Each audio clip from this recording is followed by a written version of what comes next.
BMA Solid Machine ay araw-araw ginagamit. Yan po ang printer head, Cupping head, head clean,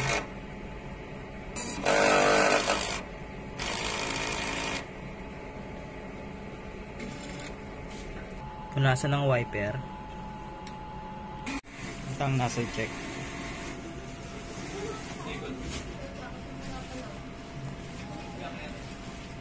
Ang ink ay nasa tamang level. Waste tank ay araw-araw nililinis. ABR, ground wire. Ito naman po ang use ink at unused ink. At ang media. At ito naman po ang nagamit sa cyan, sa magenta, sa yellow, at sa black.